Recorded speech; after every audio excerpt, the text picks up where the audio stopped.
Hi, I've got a timely video here. I've moved it up to number 46, and it's entitled "Require Payment Today of Maximum Sentencing Costs for Each Prosecution," and I have two other reforms as well. My name is Carl Pearson. Solutions have been proposed for decades to the nation's criminal injustice system and related police brutality, and we've seen it out on the streets for the past several weeks. But nobody seems to look to already proposed partial solutions, which prompts me to do this video. I have from time to time proposed a partial solution, and I want to focus on my proposal rather than advancing it as part of a much broader discussion, which I've done in the past, where my solution was buried among many ideas. I'm not a stranger to civil rights advocacy, I want to make clear. For many years I was a civil rights lawyer in the New York federal courts for persons suffering a wrongful loss of their civil rights, and for about 10 years, from 1998 to 2008, my website on prosecutorial abuse and prosecutorial misconduct, which is found at lawmall.com/abuse2.php, and I have these at the in the description, by the way, came up as the first 2 or 3 responses on the first page of every Google search for prosecutorial abuse or prosecutorial misconduct. So I was the leader in trying to create reform. I stopped accepting civil rights cases because the courts all too often sided with the other side and often emphasized their dislike for civil rights lawyers and their lawsuits by assessing legal fees against them that would cost them their homes if they even had any money to pay, since their clients often had little money to pay for the legal time required to ultimately lose the case.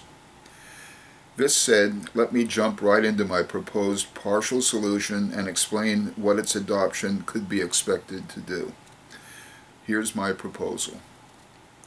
Require each municipality to estimate the total maximum cost for each prosecution, including imprisonment costs, and pay for those costs in advance, sort of like a required criminal case filing fee before a prosecution could begin. If this became law, other things would occur as well, and here are my observations. 1. Federal law would be easier to change because only one law would be needed. Each of the 50 states would have to enact such law to have a 100% inclusion, which would obviously be more difficult to achieve. 2.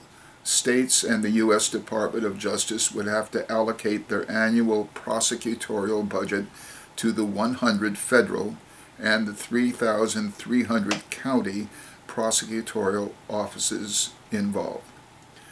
3. The single prosecutorial office would have a budget of, say, $300 million to work with. A prosecutor with a great case to make a name for the prosecutor or his or her superior would draft a proposed indictment or criminal complaint overcharging the proposed defendant with a crime calling for 25 years of imprisonment and a lesser included crime calling for, let's say, only 6 years. The cost of each year of imprisonment in the state is already known. According to the Vera Institute of Justice, incarceration costs an average of more than $31,000 per inmate per year nationwide, and in some states it's as high as $60,000. So let's say the cost is $50,000 per year.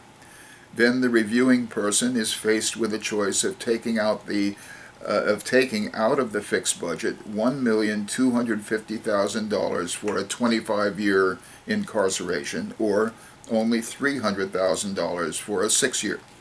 plus the prosecution costs, including appeals and costs of assigned counsel. I might add at this point, and I didn't include it, that perhaps we should give a budget for allowing a defendant to pick and pay at normal rates qualified criminal counsel. But I don't go on and mention that at all. It's just something that should be considered. Now, the law that I've just mentioned before about having a budget for criminal prosecution would prevent the prosecutorial misconduct of overcharging, which forces alleged criminals to plead guilty when they might well have been found not guilty.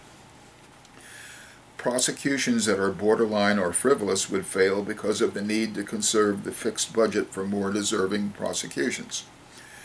The overall number of criminal prosecutions and prison inmates and lengths of imprisonment would go down by having prosecutions limited to an amount contained in the annual budget, which of course can be increased or lowered to achieve the desired results, which is to provide a criminal justice system that is equal and just for all. My proposal doesn't cure all the evils, but I believe it's a good start. Also, I proposed a local law in New York City which required all police officers to wear a readable true name tag under penalty of loss of job and pension. See lawmall.com/nycballotinitiatives.php. The second proposed law out of about 50 proposals, and paragraph 2 of that proposed law, local law, reads, the New York City Police Department shall be required to terminate the employment of any New York City police officer, regardless of rank, who in the line of duty fails willfully while in uniform to wear his or her badge enabling the badge number to be seen, or, if not in uniform, fails to display his or her badge including badge number when interacting with citizens in the line of duty, or who fails to provide his or her name and badge number when requested by anyone at the time the officer is acting in the line of duty. Imagine that. Don't wear the badge and you lose your job and pension. 11. And I drafted a John Doe summons and complaint for use by demonstrators through real-time service, that is, during the heat of a demonstration, upon any law enforcement officers or officials that are unlawfully depriving demonstrators of their civil rights, and that is for immediate service upon them without even knowing their names or enforcement arm which sent them into battle, the demonstrators.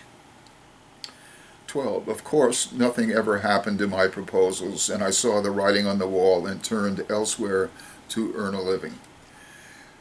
13. Maybe my proposals aren't found or understood because of the dumbing down of America, or because poverty has stolen the needed time, or because the media can't say in 15 seconds what my idea is, or perhaps all of these and even other reasons.